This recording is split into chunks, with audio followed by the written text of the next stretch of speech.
비행기를 타면 꼭 듣는 안내 멘트가 있습니다. 비상시에 산소 마스크가 내려오면 다른 사람을 돕기 전에 먼저 본인의 마스크를 착용하라는 멘트를 꼭 듣게 됩니다. 왜일까요? 숨을 쉬지 못하는 사람은 다른 사람들을 도울 수도 없고 자신도 위험에 빠지기 때문이죠. 그런데 이것을 잘 지켜지지 않는다는 거예요. 일례로 자기 앞에 어린 자녀가 있으면 유사시에 이 어린 자녀를 본능적으로 부모가 도우려고 하다 보면 자기가 호흡이 막혀서 숨을 못 쉬게 되면 어떻게 되겠습니까? 본인도 위험에 처해지고 자기 자식도 위험에 빠질 수가 있다는 것입니다. 그런데 이것은 우리 신앙에도 똑같이 적용이 될 수 있습니다. 우리는 숨을 쉬어야 살 수 있습니다. 숨을 쉬지 못하면 살 수 없습니다. 이 숨을 히브리어 이 단어로 찾아보니까 이것이 아주 쉬운 단어입니다. 숨을 우리는 어떻게 쉽니까? 내쉬라고 그러죠. 뇌시마, 히브리어로 뇌시마예요. 아주 쉽죠. 이것을 뜻을 호흡이라고 그럽니다. 성경에는 두 가지 호흡법이 있습니다. 첫 번째는 헤벨이라고 합니다. 따라해 보시겠습니다. 헤벨.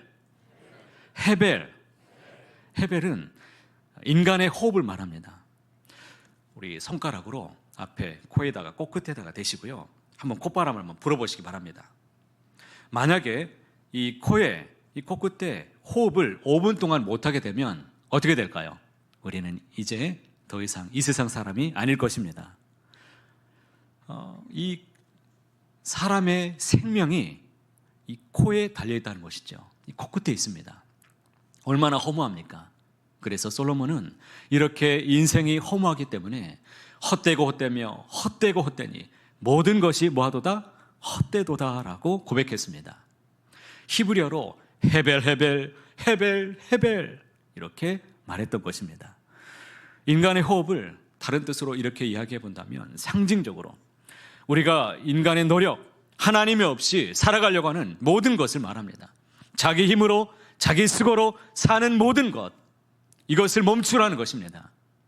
이것은 모든 것을 다 이루었다 할지라도 다 헛될 뿐이다. 성경은 헛되도다라고 말씀하고 있는 것입니다. 솔로몬은 모든 것을 다 가져본 사람이었습니다. 그는 왕으로서 인간으로 누릴 수 있는 이 부귀 영화를 다 누려본 사람이었습니다. 그러나 인간의 호흡으로 자기의 노력을 다해서 힘있게 살아보려고 했을 때는 이 모든 것이 다 헛될 뿐이었습니다. 그래서 이사야 2장 22절에는 이런 말씀이 기록되어 있습니다. 함께 읽어보시겠습니다. 너희는 인생을 의지하지 말라. 그의 호흡은 코에 있나니 새말 가치가 어디 있느냐. 그의 호흡은 어디에 있다고요? 코에 있다라고 말씀합니다. 이 뜻은 인간은 생명의 근원이 자기 안에 있지 않고 하나님께로부터 받은 호흡으로 살아가는 존재다라는 뜻입니다. 그러니 헛된 것. 그러니 이사야 선자는 유한한 존재인 인생을 의지하지 말라라고 이렇게 선포하고 있는 것입니다. 성경에는 또 다른 호흡법이 있습니다. 그것을 가리켜서 르하흐라고 말합니다. 따라해 보시겠습니다. 르하흐. 하나님의 호흡을 말합니다. 첫 번째는 인간의 호흡이 있었다면 두 번째는 성경에서 말씀하기를 하나님의 호흡이 있다라고 말합니다. 하나님께서 흙으로 사람을 지으시고 그 코에 무엇을 불어넣으셨습니까? 생기를 불어넣으셨습니다. 이 생기가 바로 르하흐입니다. 하나님의 호흡이라고 말씀합니다. 하나님의 호흡으로 인간은 비로소 살아있는 영적인 존재가 되었습니다. 하나님의 형상을 입은 존귀한 존재로 우리는 살아가는 사람들이 되었습니다. 창세기 2장 7절 말씀에 이렇게 기록됩니다. 함께 읽어보겠습니다. 여호와 하나님이 땅의 흙으로 사람을 지으시고 생기를 그 코에 불어넣으시니 사람이 생명이 되니라. 이처럼 하나님의 호흡은 사람을 살리는 영이십니다. 하나님의 호흡을 불어넣으심으로 흙으로 창조된 인간이 비로소 살아있는 영적인 존재가 되었습니다. 에스겔 37장 말씀에 보면 이 하나님의 호흡인 르하흐가 아주 자세하게 나타나게 됩니다. 에스겔 37장 우리가 9절과 10절 말씀도 제가 한번 읽어보겠습니다. 내게 이르시되 인자야 너는 생기를 바라여 대언하라. 생기에게 대언하여 이르기를 생기야 사방에서부터 와서 이 죽음을 당한 자에게 불어서 살아나게 하라. 이에 내가 그 명령대로 대언하였더니 생기가 그들에게 들어가매 그들이 곧 살아나서 일어나 서는데 극히 큰 군대더라. 아멘. 에스겔 골짜기에 마른 뼈가 가득했습니다. 그때 루하흐 하나님의 호흡인 생기가 마른 뼈들에게 임하게 되었고 들어가게 되었습니다.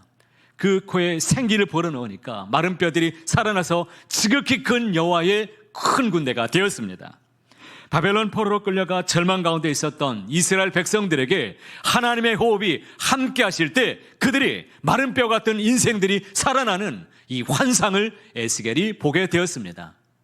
우리도 이 땅 가운데서 어려운 일을 만나게 되고 마른 뼈처럼 우리도 흔들리는 인생으로 살아가게 될 때 주님의 호흡으로 하나님의 살아계신 호흡으로 살아가게 될 때 우리도 다시 살아나는 놀라운 은혜를 날마다 경험하게 되실 줄로 믿습니다. 오늘 본문의 말씀은 부활하신 주님께서 제자들에게 찾아오셔서 주신 말씀입니다. 부활하신 예수님께서 제자들 향해서 숨을 내쉬며 성령을 받으라라고 말씀하셨습니다. 예수님께서 내신 숨이 무엇일까요? 우리가 계속해서 말씀을 읽어봤던 하나님의 호흡을 말합니다. 즉 성령을 말씀하고 있습니다. 숨을 내쉰다는 것은 신약 성경에서 몇 번 기록되었냐면 딱 한 번 기록됐습니다. 신약 성경에 오직 오늘 본문에만 기록되어 있는 말씀입니다. 예수님께서 두려움에 떨고 있는 제자들에게 나타나셔서 숨을 내쉬며 성령을 주신 것은 이제는 하나님의 생명으로 살아가라라고 우리 주님께서 그들에게 불어넣으신 호흡이었습니다. 새로운 생명으로 두려워 떨고 있는 그들에게 새롭게 살아가라는 새로운 사명을 그들에게 불어넣어 주셨습니다. 여러분, 성경에서 가장 믿기 힘든 사건이 있다면 어떤 사건일까요? 그것은 아마도 부활의 사건일 것입니다. 그런데 저는 성경을 읽다가 아주 이상한 것을 발견하게 됐습니다. 성경에서 부활하신 주님을 만난 사람들이 주님을 부활을 믿는다라는 이 고백이 없습니다. 부활을 믿지 못한다, 믿지 않는다라는 이런 언급은 성경에 구절에 있는데 부활을 믿는다라는 이 구절의 말씀은 등장하지 않습니다. 왜 그럴까요? 주님의 십자가에서 허무하게 죽으셨을 때 엠마오로 향하는 제자들은 길 위에서 부활하신 예수님을 만나게 되었습니다. 부활하신 주님을 만났지만 그러나 그들에게 고백은 부활하신 주님을 내가 믿는다라는 이 고백의 말씀이 나타나지 않습니다. 오히려 주님의 말씀을 들을 때에 대신 가슴이 뜨거워졌다라고 말씀하고 있습니다. 이 말씀을 주목해야 됩니다. 예수님께서 엠마오로 향하는 제자들에게 성경을 풀어주실 때 그들의 심령에 가슴이 뜨거워졌다라고 말씀하고 있습니다. 도대체 성경은 우리에게 무엇을 말씀하려고 이렇게 말씀을 들려주고 있는 것일까요? 바울도 부활하신 주님을 다메섹 도상에서 만나게 되었습니다. 그런데 부활을 믿는다라는 이 구절 한 말씀이 한마디도 없습니다. 대신에 바울은 이렇게 고백했습니다. 갈라디아서 2장 20절에 그는 이렇게 고백합니다. 함께 읽어보실까요? 내가 그리스도와 함께 십자가에 못 박혔나니 그런즉 이제는 내가 사는 것이 아니요 오직 내 안에 그리스도께서 사시는 것이라. 할렐루야. 우리는 단지 부활을 믿는 사람들이 아닙니다. 부활하신 주님과 함께 살아가는 사람들입니다. 내 안에 살아계신 그리스도와 함께 사는 것이 우리의 인생입니다. 주님과 함께 호흡하는 것이고 주님과 함께 살아가는 존재가 바로 그리스도인 저와 여러분의 인생인 줄 믿습니다. 그러나 우리는 믿는 것을 강조하다 보니까 부활하신 예수님을 2000년 전에 과거의 사건 속에 가둬두고 살아가는 오류를 우리는 범하기가 쉽습니다. 예수님의 이 부활은 역사적인 사건이지만 그 부활의 능력은 지금 여기서 나의 삶 속에서 살아 움직이는 능력이어야 됩니다. 우리는 믿는다는 말을 너무 익숙하게, 너무 쉽게 자주 하기 때문에 사용하면서 믿음과 삶을 간혹 혼동하고 또 분리시키는 경향이 있습니다. 마치 믿음은 머리로 동의하면서 내가 인식하는 사고의 차원으로 머무르게 만들고, 삶은 여전히 내가 주도하는 방식으로 끌어가면서 살아가려고 하는 이런 모습들을 말하는 것입니다. 그러나 바울은 이렇게 고백합니다. 이제는 내가 사는 것이 아니요 오직 내 안에 그리스도께서 사시는 것이라. 할렐루야. 오직 내 안에 누가 사시는 것입니까? 그리스도 예수께서 살아가는 그 삶으로 살아가는 저와 여러분 되시기를 바랍니다. 그가 내 안에, 내가 그 안에 있어서 주님과 함께 호흡하고 주님과 함께 느끼고 주님과 함께 매일 걸어가는 삶, 이것이 바로 진짜 예수님을 믿는 삶인 줄을 믿습니다. 저와 제 아내는 19년째 지금 살고 있습니다.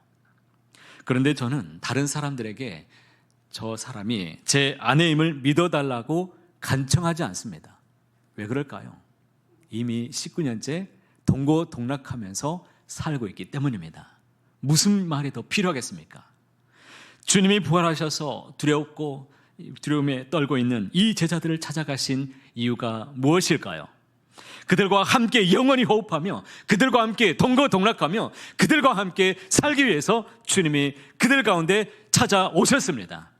성령을 받는다는 것은 부활하신 주님과 함께 호흡하며 주님과 함께 영원히 살아가는 것을 뜻하는 것을 여러분 꼭 기억하시기를 바랍니다. 성령을 받는다는 것은 어떤 신비적인 현상이 일어나서 내가 방언을 하고 구름 가운데 붕붕 떠다니며 살아가는 것이 아닙니다. 성령을 받는다는 것은 매일 나의 삶 가운데 오신 주님, 그 예수님과 함께 호흡하고 주님과 함께 동행하면서 살아가는 이 오늘 하루를 주님과 함께 살아가는 것을 의미합니다. 이것이 바로 성령을 받으며 성령님과 함께 살아가는 삶입니다. 로마서 8장 9절에 이 표준 세번역 성경으로 제가 이 말씀을 다시 한번 여러분에게 꼭 읽어드리겠습니다. 하나님의 영이 여러분 안에 살아계시면 여러분은 육신 안에 있지 않고 성령 안에 있습니다. 누구든지 그리스도의 영이 없으면 그리스도의 사람이 아닙니다. 그리스도의 사람이 아니라는 겁니다. 하나님의 호흡으로 살아갈 때 우리는 육신 안에 있지 않고 누구 안에 있습니까? 성령 안에 살아가는 존재가 되는 것입니다. 이것을 잘 보여주는 말씀이 무엇이냐면 바로 이 삭개오의 이야기입니다.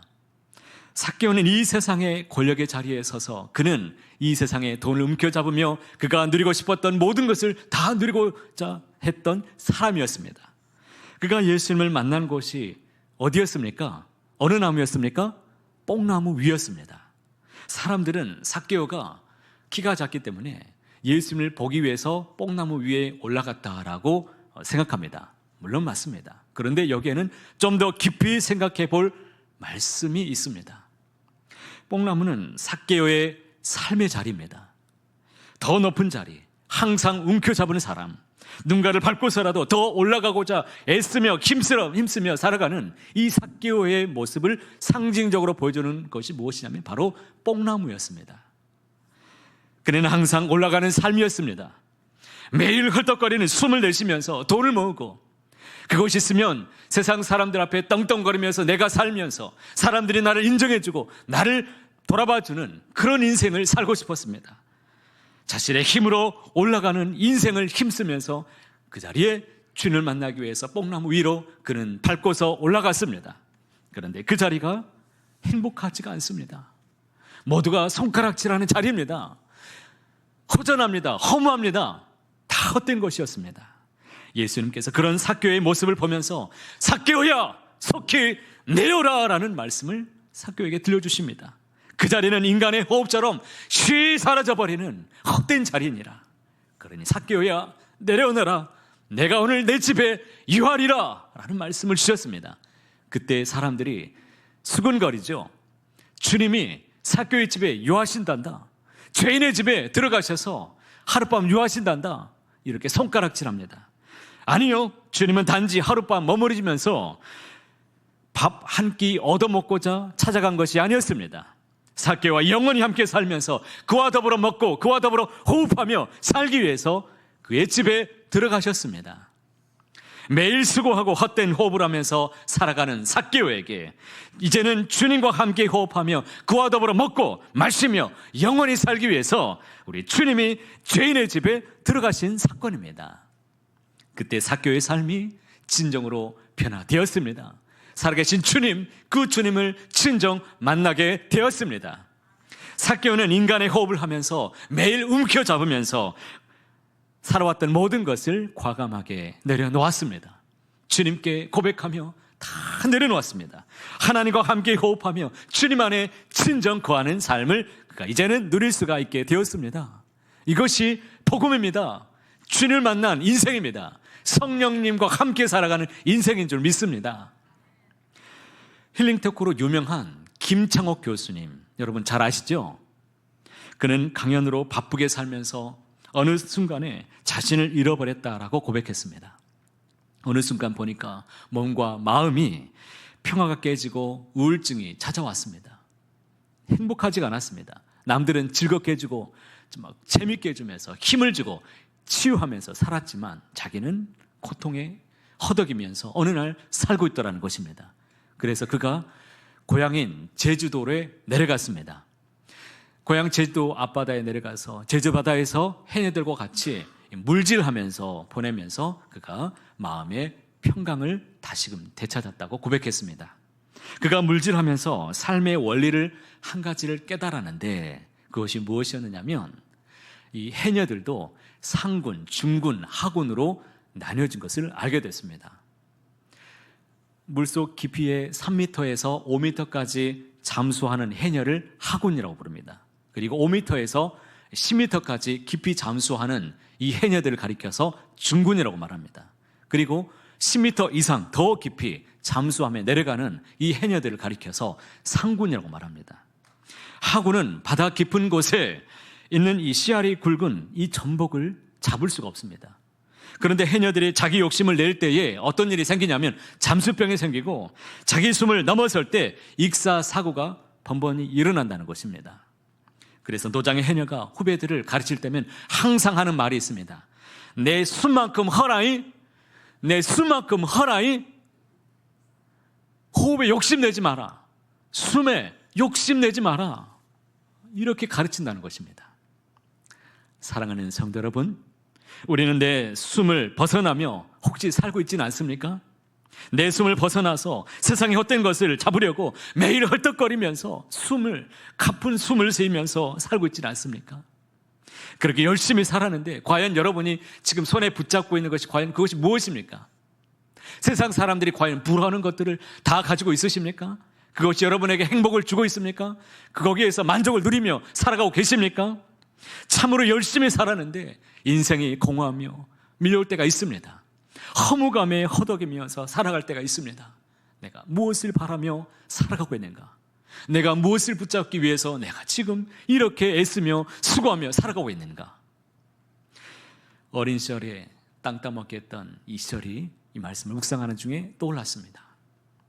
넓은 운동장에 손바닥 크기만한 이 원을 그려놓고 돌을 툭 던져서 그 원에 쏙 들어가면 그 땅은 전부 제 차지가 됩니다. 친구들과 함께 운동장에서 놀면서 하루 종일 놀아도 너무 재밌습니다. 그렇게 땅 따먹기 하면서 하루 종일 놀고 있는데 해가 질 무렵에 뉘엿뉘엿 기울어지면 어머니의 음성이 들립니다. 아나 밥 먹어라. 그러면 저는 모든 것을 다 멈춰주고 아나 밥 먹어라 그 말에 다 내팽개두고 집으로 달려가야 됩니다. 아무리 많은 땅을 차지해서도 다 소용이 없습니다. 제 것이 될 수 없습니다. 다 헛된 것입니다. 다 버려두고 집으로 달려가야 됩니다. 성경에 보면 다윗은 하나님의 마음에 합한 사람이라고 불려지는 그런 사람이죠. 다윗은 사울에게 쫓기면서 매일 하나님의 도우심을 의지하고 하나님 앞에 호흡하며 하나님의 인도하심을 구했던 사람이었습니다. 하나님이시여 사슴이 시냇물을 찾기에 갈급함같이 내 영혼이 주를 찾기에 갈급하나이다. 오늘도 하나님 저를 인도해 주십시오. 오늘도 주님을 찾고 갈급한 심령으로 주님을 찾고 찾사오니 주님 오셔서 나를 다스려 주십시오. 내 삶을 이끌어 주십시오. 내가 어떻게 살아가야 될지 아무것도 알 수 없사오니 주여 내일이 없는 나에게 오셔서 평강을 주십시오. 주님과 함께 호흡하며 살게 해주십시오. 이렇게 살았던 사람이 다윗입니다. 하나님은 다윗이 이렇게 하나님과 함께 호흡하고 하나님과 함께 동행하며 살아가는 다윗이 너무 좋았습니다. 그런 다윗에게 얼마나 많은 복을 하나님이 허락해 주셨는지 모릅니다. 목동인 다윗이 유다의 왕이 되었습니다. 그리고 통일 조국 이스라엘의 왕이 되었습니다. 그리고 열방의 왕이 되었습니다. 얼마나 많은 복을 받았습니까? 하나님과 함께 호흡하는 사람이 받는 형통의 복인 줄 믿습니다. 그런데 그렇게 잘 나갈 때 다윗은 하나님과의 호흡을 멈춰버리고 인간의 호흡을 하기 시작합니다. 그때 한 여인이 자기 눈에 쏙 들어옵니다. 그 여인을 능욕하고 그것도 모자라서 그 남편을 전쟁터 한복판에 맨 앞에 앞세워서 죽게 만들었습니다. 사람이 하나님의 호흡을 멈추는 순간에 이렇게 잔인할 수가 있다는 것입니다. 하나님의 보시기에 더없이 그윽하고 아름다웠던 사람, 그 다윗조차도 인간의 호흡을 할 때는 한순간에 무너져버리는 헛된 인생, 헛된 욕망에 빠진 흙덩어리에 불과한 사람일 뿐이었습니다.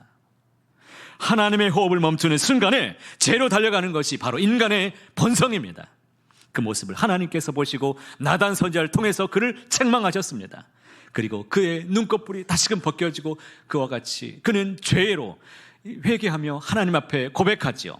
시편 51편 10절에 그는 이렇게 고백합니다. 같이 함께 읽어보겠습니다. 하나님이여 내 속에 정한 마음을 창조하시고 내 안에 정직한 영을 새롭게 하소서. 나를 주님 앞에서 멀리하지 마시고 주의 성령을 내게서 거두지 마옵소서. 다윗은 너무나 잘 알고 있습니다. 주의 성령이 내게서 떠나신다면 죄악을 향해서 달려갈 수밖에 없는 인간의 본성을 너무나 잘 알았습니다. 하나님, 단 1분도 1초도 주님 없이는 살아갈 수 없습니다. 주의 성령을 내게서 거두지 마옵소서. 주의 성령만이 내 속에 정한 마음을 창조하시고 나를 새롭게 하실 수 있으십니다. 그러니 주의 성령을 내게서 거두지 마시옵소서. 주의 성령을 내게서 거두지 마시옵소서. 부활하신 예수님께서 제자들에게 불어넣으신 숨은 바로 주님의 성령이었습니다. 주님의 성령이 우리 존재 안에 가득히 숨을 쉬고 채워져야만이 우리는 참된 생명으로 호흡할 수 있고 참된 만족을 얻을 수 있고 참된 평안을 그제서야 누리게 될 줄로 믿습니다. 예수님의 호흡이신 성령님만이 내 삶의 문제를 진정으로 해결하실 수 있으십니다. 우리의 생명을 살리시고 우리를 회복해 하실 수 있으십니다. 그 성령에 사로잡혀야 예수의 생명으로 충만한 인생으로 충만한 삶을 우리가 누리게 될 줄로 믿습니다. 그러니 예수님께서 성령을 받으라라고 말씀하셨습니다. 지금 이 시간 우리 하나님께서 말씀하십니다. 하나님의 호흡을 받으라고 우리에게 말씀하십니다. 여러분, 하나님의 호흡을 받으시기를 바랍니다. 하나님의 호흡으로 함께 이제는 주님의 인도하심 따라서만 살아가는 저와 여러분 모두 인생이 다 되시기를 주님의 이름으로 축복합니다. 사랑하는 성도 여러분, 성령을 구하시기 바랍니다. 어떤 처지에 있든지 우리 성령님, 성령 하나님의 임재 아래 날마다 거하시기 바랍니다. 그분의 숨결 속에 인생의 모든 해답이 다 있습니다. 그분과 함께 호흡하면 생명이 살아나게 되실 것입니다. 그분의 숨결 속에 우리 인생의 답이 있고 우리의 회복함이 그 안에 있는 것입니다. 그분의 숨결 속에 능치 못할 일이 전혀 없습니다. 하나님과 함께 호흡할 때 내일의 인생의 도우심을 우리에게 함께 불어넣어 주시고 하나님의 인도하시는 대로 우리는 풍성한 삶을 비로소 맛보며 누리게 되실 줄로 믿습니다. 왜 주님께서 부활하셨습니까? 왜 주님께서 우리를 불러주셨습니까? 왜 주님 우리 가운데 들어와 살아계시는 것입니까? 우리와 함께 호흡하며 함께 살아가시기 위해서 우리 가운데 오신 줄 믿습니다. 주님의 은혜 가운데 날마다 살아가시기를 축복합니다. 혹시 여러분 가운데 힘드신 문제가 있으십니까? 그 문제 때문에 날마다 가쁜 숨을 쉬우며 헐떡거리며 가쁜 숨 때문에 정말 괴로운 고통 중에 살아가시는 분들이 계십니까? 내 안에 살아계신 성령님으로 호흡하십시오. 성령으로 항상 인도하심 받아서 살아가는 저와 여러분 모두의 삶이 다 되시기를 덮어진 주님의 이름으로 간절히 소원합니다.